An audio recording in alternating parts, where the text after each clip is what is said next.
So we had step on to um, keep keeping the standardized checklist simple. So again, we must keep it simple, and it is stated here a one-page checklist because the tendency, if it is two or more pages, the reader or the worker might be bored into reading. So we must be direct to the point, and it is a good thing to use bullets so that every bullet consists of just like phrases for better and easy understanding. So consider the 5 WH questions, which are who, where, when, what, and who. So now we will move into the last S in the 5S, which is Shatsuki or self-discipline. So sustaining discipline, doing things spontaneously without having to be told. So spontaneously, like always doing things without being told. So it is a good thing to practice this one. We will not just wait for instructors or facilitators or employees or employer or trainer to command us what to do. We must have the initiative. The good word to use for this one is you must have an initiative to do the work, and to do the cleaning or maintaining the facilities and equipment according to standards without being told. So teaching by doing. So most of a learners or trainers prefer to teaching by doing. They prefer to understand, or they easily understand with a corresponding action or doing. So it is a good discipline to leave the workplace cleaner than when it is found. Refers to maintaining standards and keeping the facility in safe and efficient order day after day, year after year. So as what I said in the fourth S, that we must always keep it clean. So if what it looks like and how arranged it is, how clean it is when we before we start the training or before we start a work or a performance, it is what it is to look after the next performer, after the next trainee to use the area. So we must practice cleaning as we go and checking the safety of those equipment and facilities present in the facility area. So now, after discussing the 5S, we will now move to safety. So safety as defined may be the freedom from danger, injury, or damage, as well as security are integral parts of the housekeeping system. So safety is a must, not just in housekeeping, not just in a training, but in our day-to-day living as humans. We must have safety because we have families at home, we have friends, we are waiting for us, we have our future goals which we needed to achieve. That is why safety is a must. For us to achieve safety, we must be careful into the things we use, our actions, especially as we are having our major food related major. We must have safetiness, or we must be cautious as to our actions, the tools we use, the food we include in our menu, and also the actions and the training we had. So there are general safety precautions. So we do have safety precautions. So these are general safety precautions concerning people and facilities, although this may vary depending on the trade which they are in. So we do have safety precaution, but again, it varies according to the kanang type of work you are in, or community you are in, or work you are in, or the environment you are in your day-to-day living. So first, we have concerning people. Yes, it is a must that we must have concerned people because they contain the manpower, and without the people doing things, we cannot achieve certain something. We cannot eat, or we cannot have food. We cannot create facilities without humans. So we must one of the safety precautions first focuses on concerning people. So when working, wear appropriate clothing. Us food related majors, we we are mandated to wear our coat or our chef uniform. Why? To have a safety first. Of course, safety good. We do have coat to avoid so that the splash of it's either oil, to avoid burns, to avoid food contamination. We cannot deny the fact that sweat is there. We also wear masks. During the pandemic, we do wear masks. Those are included in wearing appropriate clothing. So make sure that the safety hat is worn properly. So here we do have at also it must be worn properly.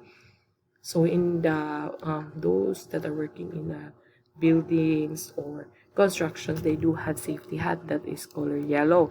It is a mat. It is a must that they must wear it so that any falling debris they can avoid danger with it. So compared to they are not using it and there is unexpected falling debris, it might directly hit into their head and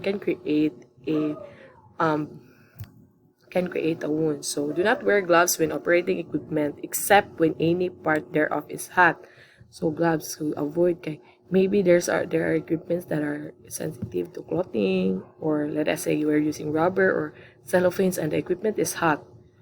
So if you will touch it immediately, for example, you are using the disposable gloves and then you you use the gloves to like a pot holder, so automatically it will malanay siya, so mapasok ka. So never remove safety devices or safety cover from equipment. So there are those equipment that are containing cover that must not be removed. Be careful of high voltages. Never touch switches with wet hands. So this is obvious. This is self-explanatory that we must not operate or switch those equipment that has electricity, especially our hands is wet because it automatically catches or adapt electricity and can kill people, of course. So when repairing power lines, turn off the main power supply first. So mag-repair, it is a must that we must turn on to avoid sparks and burns. So should an accident occur, it should be reported immediately to proper authority, no matter how big. So if there's unexpected incident, we must automatically report it to the concerning people, where it's either the medical or the trainers that is in. So next we have concerning facilities. So facilities must be adequately illuminated, clear, neat, and dry. So it is important that all the facilities clear, neat, and dry to avoid poison or avoid unexpected danger or happenings. So keep the area organized so there are no obstacles lying around the floor. So it is a must to organize for because the tendency if you will just place the equipment anywhere in the floor, it might cause you sleep. You will be sleep or injury if you will be boarded by the equipments that are in the floor and not properly placed. So workbenches must be strong and sturdy and their surfaces treated with non-skid material. So some our workbenches must be ligon siya to avoid one.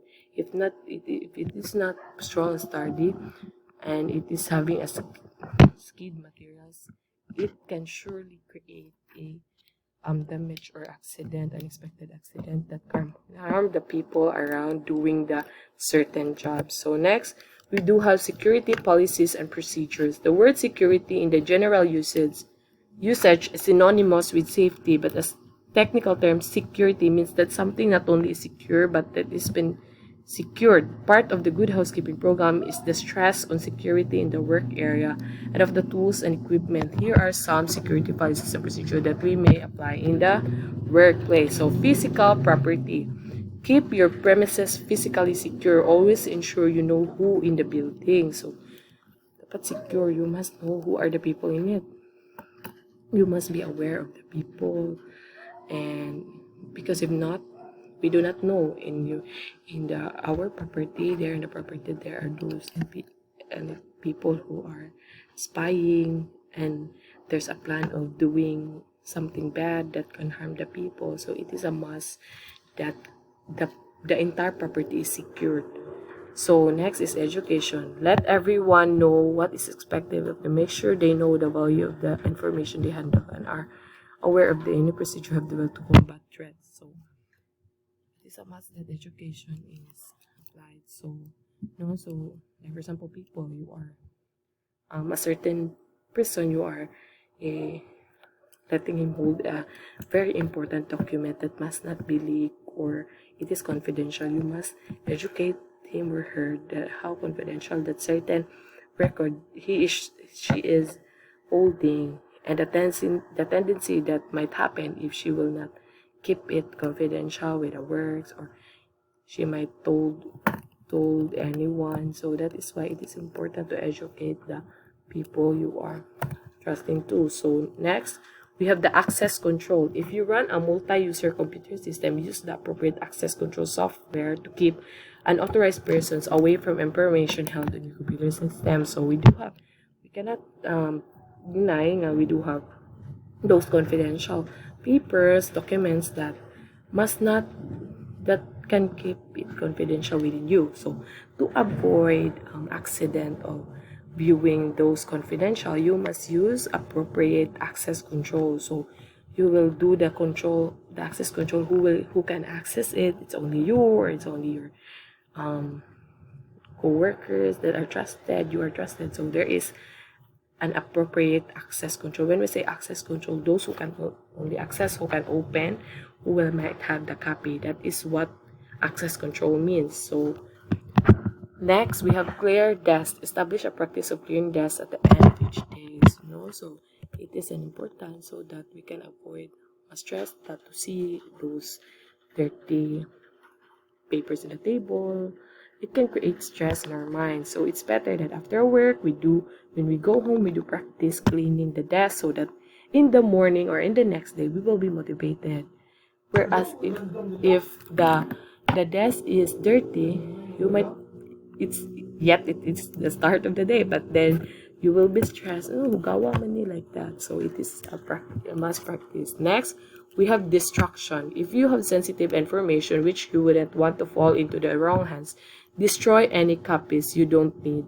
If you have a lot of paper copies, modern shredders provide an inexpensive and effective solution. So again, now you want distraction, you must again have kept the copy, or you must always do the strong access control or appropriate access control to avoid unexpected lapses. So next, okay, so that ends my topic. So we will now move to the total productive maintenance, which will be discussed by the last reporter of our group, which is Nashelle Julie Marie Bazar. So I do hope you would have learned something and be attentive to the next reporter.